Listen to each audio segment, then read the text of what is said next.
Well, hello, everyone. Welcome to the Reiki Women podcast. Here today, we're going to be chatting about a really interesting topic, one that I think Reiki has there's a lot to say within the world of Reiki on how Reiki helps us heal anxiety. And I know for myself and my own personal life, Reiki has been a huge support with anxiety, and I've seen it help so many of my clients, and particularly sometimes my students seem to really been able to transform their anxiety through Reiki. And so we thought we'd just kind of branch out and chat about why Reiki might be such a good support practices uh, uh, and practices that we have used over the years that we've found a lot of success with in the world of Reiki and anxiety. So who would like to start? Michaela, I didn't even introduce you to, so my bad. I'll take it one step back. I'm Carrie Varela, Hey. and it's so lovely to be joined here with uh, Bronwyn Logan and Michaela Daystar, and we are the Reiki Women podcast. And we have so much wisdom to share with you about this topic of Reiki and anxiety. So, who would like to start talking about their experiences? I'm happy to start. I think this is such an important topic for a number of reasons. I mean, first and foremost, because there is such a prevalence of anxiety in many communities and individuals. We live in anxious times, and I've heard some mental health professionals call it a crisis or an epidemic of mental health, and also describe anxiety as the most common mental health challenge that is faced generally, but also one of the easiest to treat. And that is, in a sense, good news. And then the other reason is that it's a something that we can look at that is prevalent, and makes for a really clear example of the benefits of the system of Reiki.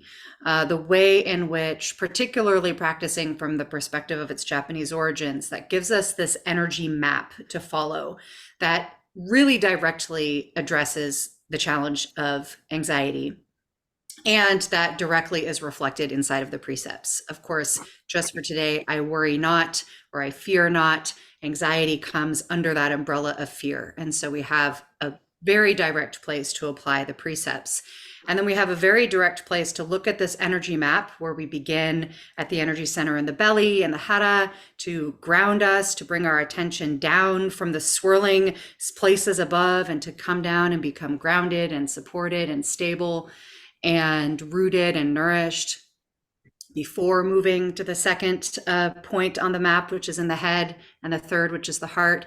And when we look at anxiety, we see that it is a condition of an ungrounded mind. I mean, that's one way that I've experienced it. When I feel anxiety, I'm experiencing an ungrounded mind. That's my thoughts are swirling. I can't grab onto them and bring them down. They're tending to run away with me, get into, bigger and bigger fears, bigger and bigger worries, and, spinning out stories. It very much feels like a ungrounded mind.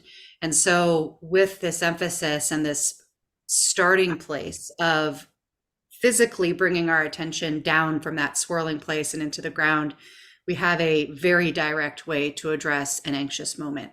And so I'm excited that we get to dig into that a little bit more. What do y'all think? Yeah, well, in Australia, I was having a look at statistics, and they said 1 in 3 women suffer from anxiety. With anxiety being labeled as something actually more than stress, because stress has, I guess, well, look, it's all just words in a way, but the idea that there's different levels of things, and the idea that anxiety is something which comes from stress. Stress is a part of anxiety. Yeah. So 1 in 3 women, I think it was 1 in 5 men, but that may, I was thinking about that. Men traditionally, I know things are changing, but traditionally men were not expected to speak out about things like that. So perhaps that could be that reason. It may not actually be that women are more anxious, but that we're more willing to talk about it, and possibly even to look for ways to, to talk to people and try to sort out what's going on for ourselves. So I think we're good at that. So yeah, I agree with what you were just saying, Michaela.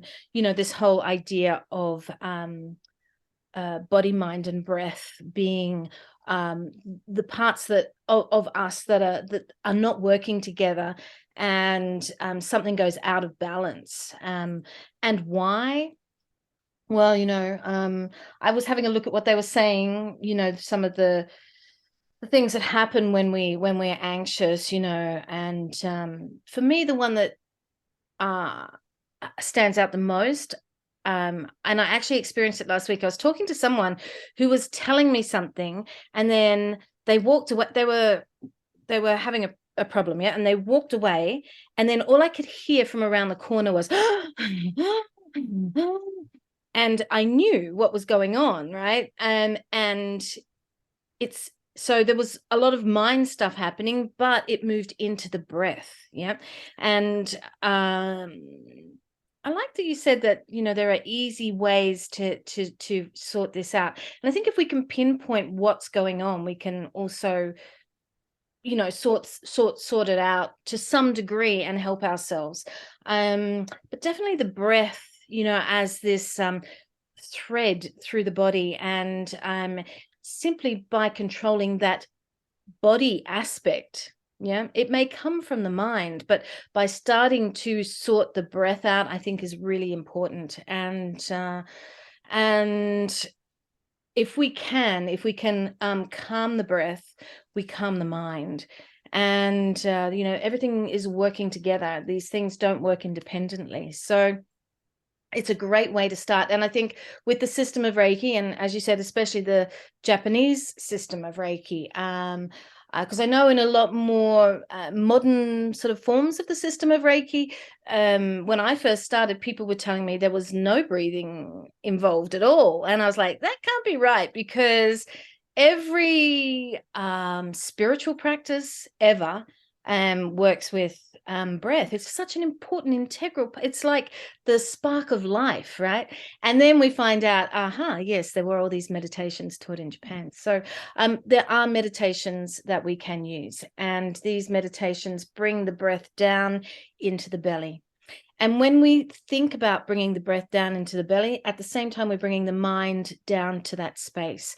So by focusing on the belly, we're giving the mind a breather. We're saying to the mind, come on down here, hang out here for a while. You don't have to do all this crazy shit. You don't have to worry about threats that may not even exist. You don't have to think about the past, and you don't have to think about what's going to happen. So just sit here with me and be in the body. The body is just such a here thing, isn't it? We're here. Yeah. And so being in the body is going to actually bring the mind back into that space, and it will give it a pause. And if at the same time we're actually getting the breath down there, everything starts to relax. I once heard it, and I use it a lot. Once I obviously heard it somewhere else, but I thought it was such a great description, which is when we're breathing fully, it's like a massage for all the organs in the body. And that's such a beautiful description, because it's just like saying, how lovely it is to have a massage. Well, imagine all those organs actually getting all that breath and air, and instead of being all uptight like this, just being like, and that is just allowing us to let go for a moment. And then there's the other aspects. I'll get off in a second. There's the other aspects to this, which you also mentioned, which is the precepts. And so if we have that space, then we can actually start thinking about what the hell was going on with the mind. Yeah. What were we doing? Why were we anxious? What were we worrying about? And is it something that is it worth worrying about? Is it worth putting our good energy into that? Yeah. Or wasting our energy on something that isn't happening right here, right now, for today only. So there's a lot in it. And I'm sure you guys have much more to add. So I'll hand it back over. Well, I want to echo, I mean, all of what you've said, I think is all just wonderful wisdom, wonderful tools to help us tackle anxiety and to recognize and realize that we're not alone in our experience of anxiety. I think that's important. And so those are just a couple of things that I would add in. And my mind also went to this kind of engendered experience of anxiety, and I think a lot of men experience anxiety, but they tend to maybe think of it differently, or it might express itself differently.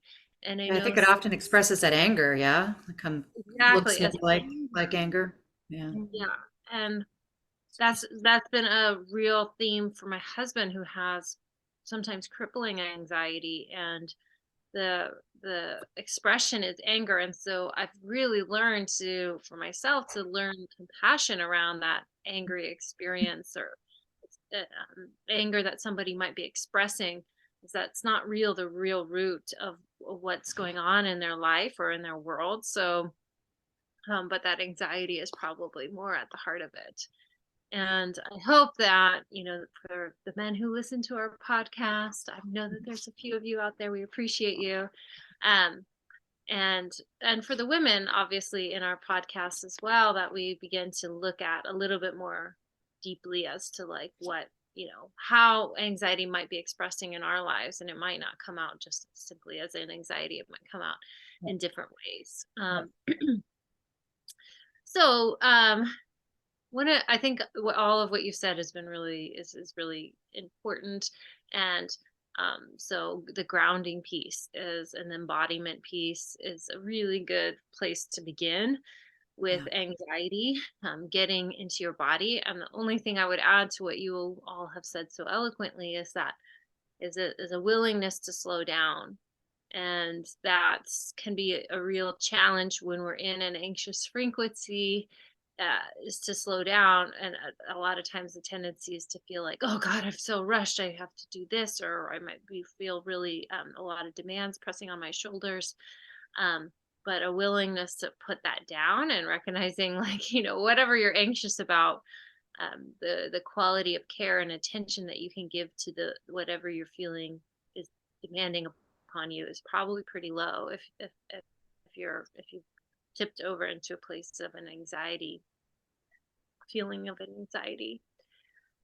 I think also, in the context of Reiki, I mean, I think the precepts are incredibly helpful. So, Mhm. once we can calm down, we can start to look at, or at least a little, with a little perspective or space, separate our experience from our thoughts, and look a little more mindfully about what we're worrying about, what we're fearful of. Um, and then um added on to that is also being willing to like witness and share those feelings with somebody else. So whether it be like a therapist or a Reiki practitioner, reaching out and finding somebody where you can actually put words around those thoughts that you're feeling. And sometimes you can just being able to write them down, or say that talk to your best friend about them, you get to be like, oh God, there's this like deeper sense of rationality that can come through. Um, I think also in the context of Reiki practitioners, a lot within Western Reiki, there's this thought that we are a channel of Reiki, of energy. And I kind of I'm back and forth with that mindset, first of all. So there's a lot of things that we could dissect. It might be a topic we could have a whole podcast on. But nevertheless, that feeling of channeling energy, and I think that is a feeling that I felt many times and can experience, but that there needs to be some boundaries around that. And if you are a Reiki person and you connect to Reiki, or resonate with that idea of being a channel, it's like you can't channel all the time. You can't have this external energy, Reiki energy, moving through you constantly. That will contribute to a feeling of anxiety, more than likely, for you. And a sense that you can't find the ground. If there's just always energy moving through you, how do you feel that sense of solidity, support, foundation in your life? Um, you will struggle to find that. And so placing boundaries around, well, I don't have to be a channel of energy all day, every day. Maybe recognizing there's some more mystical ways of experiencing embodying Reiki. Um, but kind of taking yourself away from this external relationship with energy. And that's a part of groundedness, is you're willing to separate and say, okay, I'm not going to be like pushing Reiki or pushing energy with my mind or feeling energy move. I need to kind of step back from that. Is one thing that I think has really helped me with anxiety. And then finally, also, I have to say is imposter syndrome. And women are more likely to suffer from imposter syndrome. And if you are a Reiki practitioner, you probably have had to deal with imposter syndrome in some ways, which um, just a simple way of describing it is a feeling like you have to prove yourself in circumstances, whether it be with clients or, in your advertising. And that in especially within Reiki, and I think within the world of healing arts, there's tendency in this pressure to be more, bigger, to do more, to achieve more, and then you will have clients, more abundance. Yeah, you will be seen as a leader within your community, and it takes forever to get to that place. Especially if you're new on this path of Reiki, people won't necessarily give you this role of leadership in their life and in roles of wisdom keeping. They don't just hand those keys over to you, and it can take quite a bit. And in that in that process, more than likely we're dealing with imposter syndrome. And I've seen it in so many different ways. As a yoga teacher, it's just like, unless you can do a handstand on one finger, you're not a good teacher. Or and the hoops that people make us go through in order to listen to women in particular, to open their hearts and minds to the wisdom that we have to share. I don't know. I've seen it in a million ways that it can be very difficult to, especially if we're in a space of ego, to work and massage out somebody else's ego. That can be very challenging, and that can bring up a lot of anxiety in how we relate to the world and how we relate to our craft. So that's something that I've been really thinking about. And one of the words that I carry with me, or phrases that I carry with me when I'm feeling that intensity or pressure to prove myself, is comes from my teacher, Ian Finn. He says, nothing to prove, everything to share. And that's the mindset shift that I work with when I really have to overcome, the vulnerability of sharing a part of my experience with somebody, the vulnerability of showing up and teaching a yoga class, even when I'm not feeling incredibly like empowered or in that space to share. But yeah, and also within Reiki. So those are just some of the things that have helped me in the past with Reiki. I have more things to share, but yeah, I like the idea of finding ways to, like those words you're using, right? So finding ways to that work for you at a point in your life, because it does change, doesn't it? There's different things. There'll be something else that at a later point you'll need for yourself.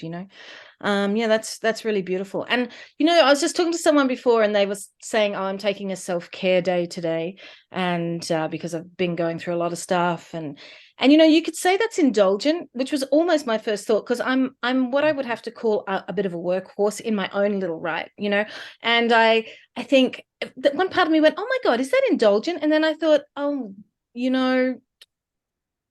sometimes we need to be so much kinder to ourselves than we actually are, and I think I definitely could fit into that model.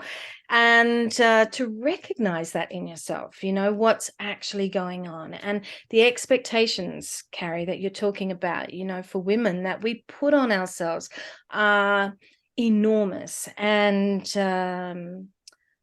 somehow, just it's a lovely idea. Take a self-care day and, just look after yourself. And that gives you that breather that I was talking about before as well. That can give you a moment to see what is happening and what's going on, because it's not always easy to see when we're busy and we're, doing a lot of things, to see what actually is happening in our lives. And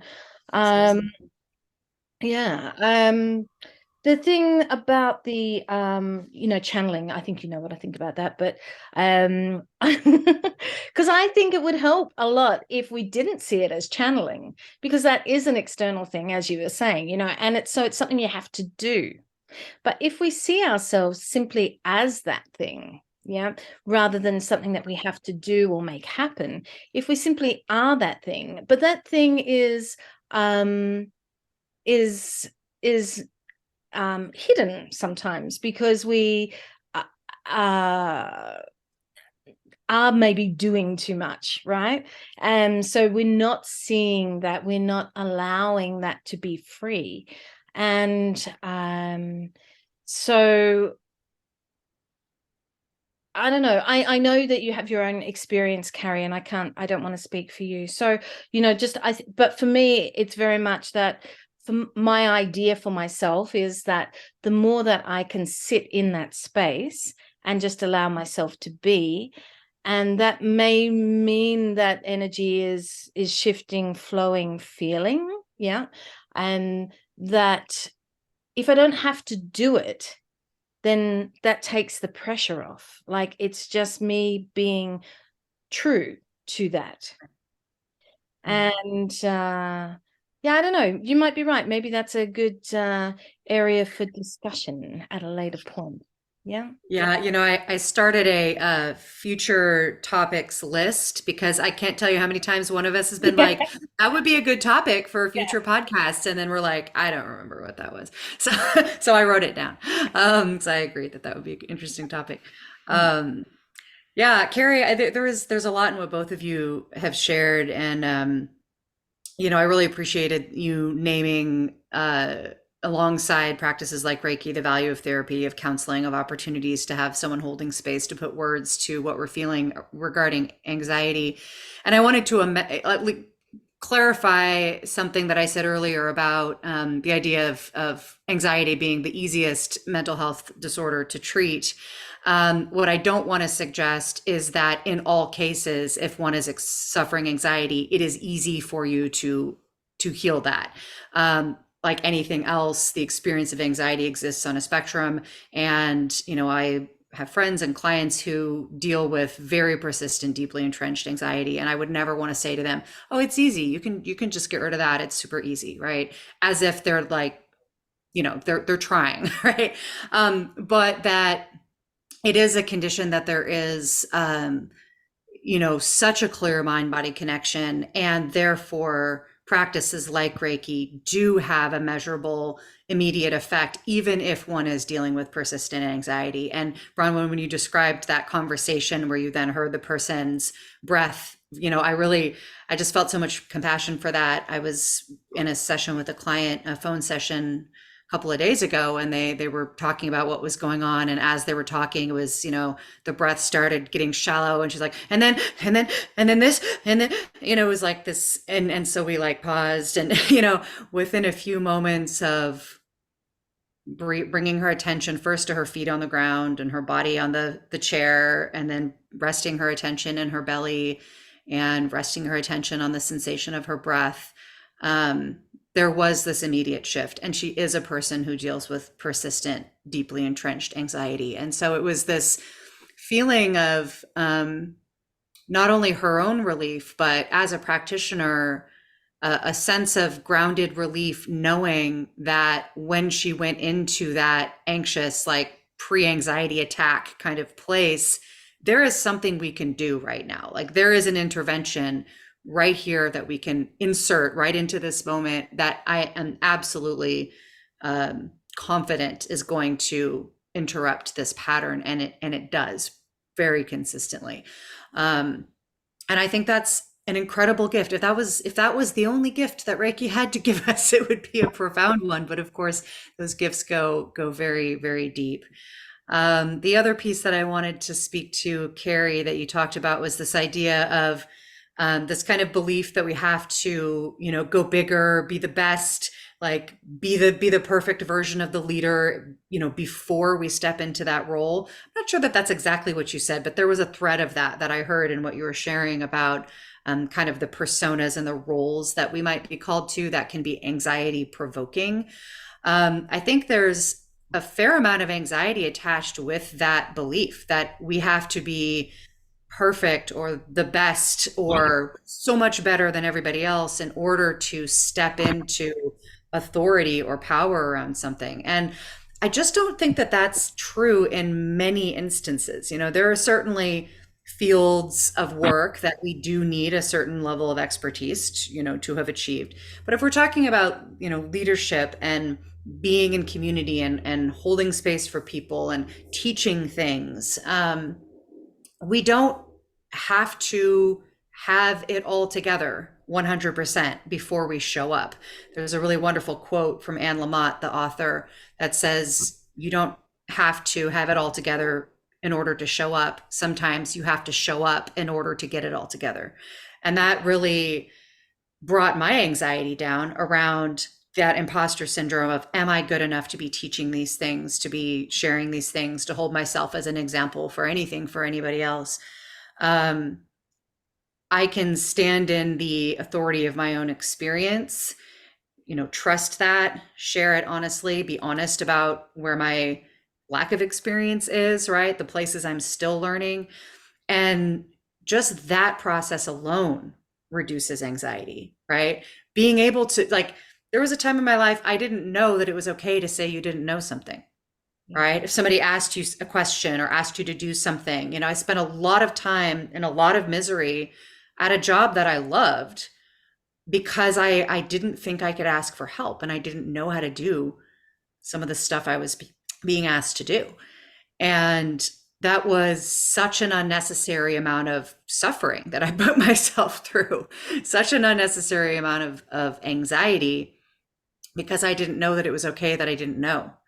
And so I kind of tried to pretend, or I shied away from those things, or I shamed myself, or I spent too much energy trying to get the answers from a back end kind of source.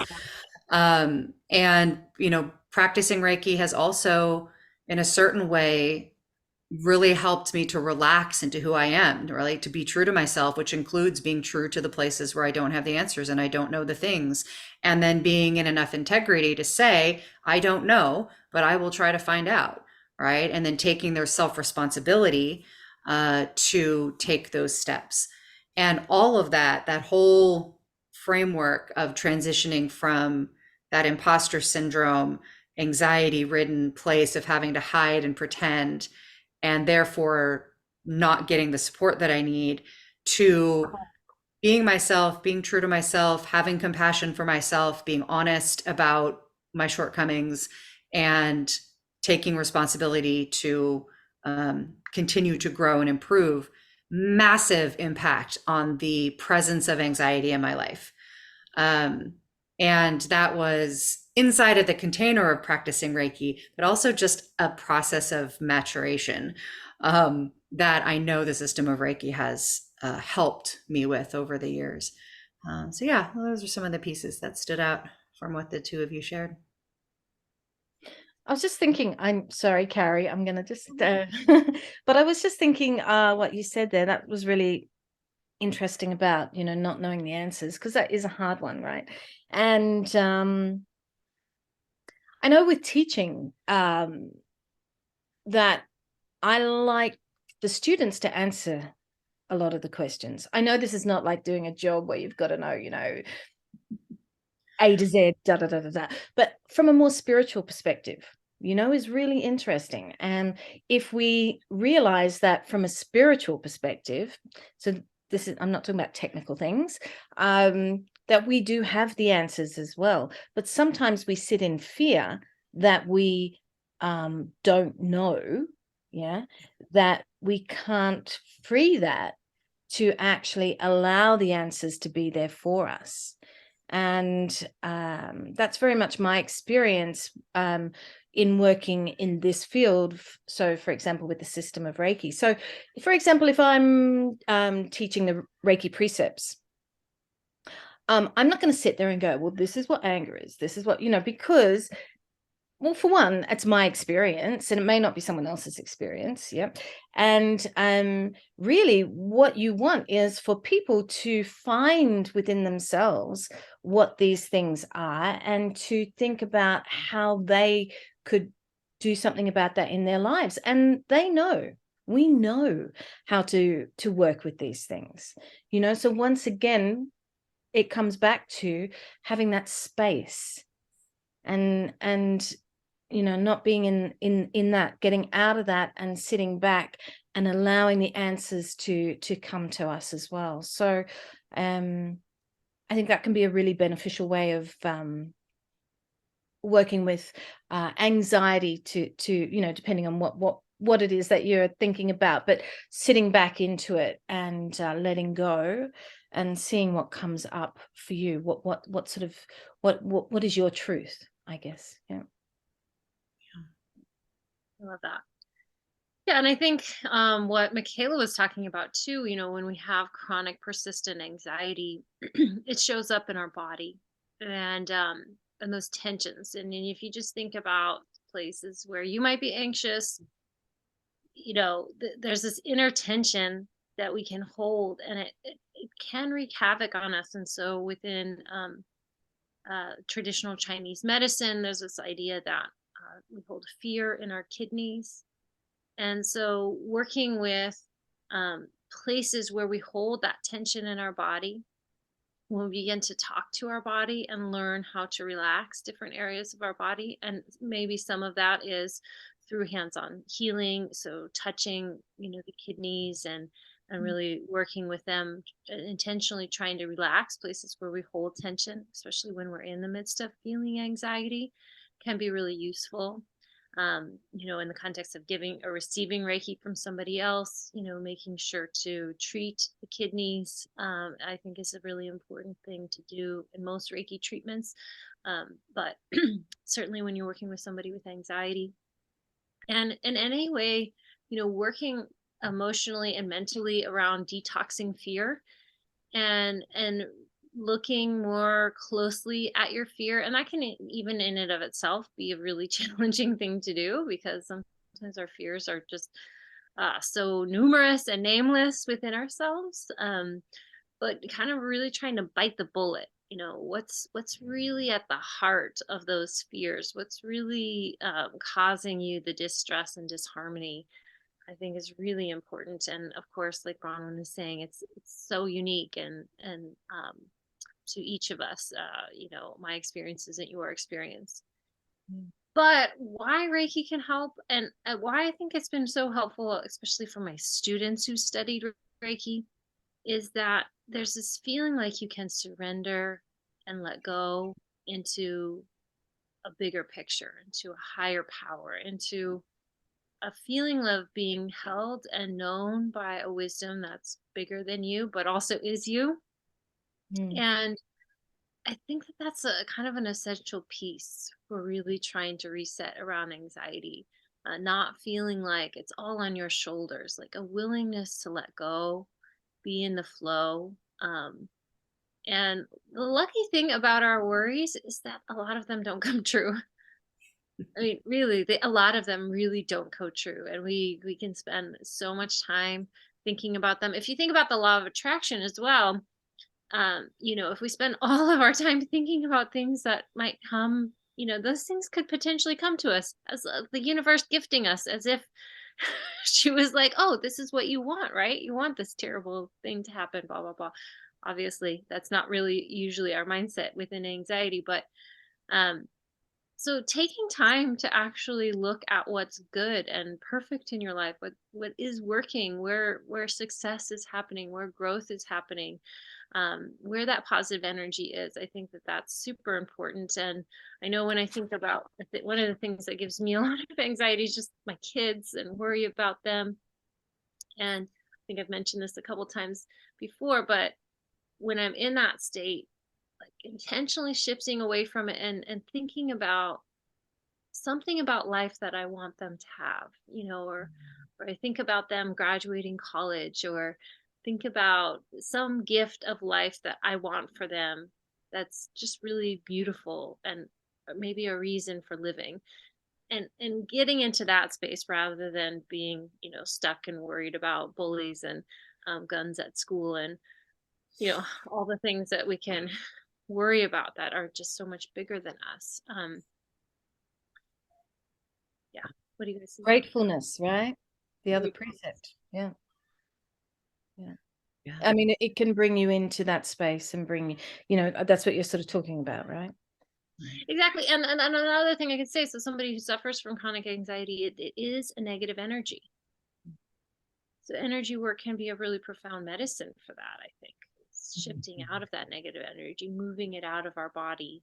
Um, yeah, that's why I think it's so useful. Reiki is so useful in the context of anxiety. Yeah.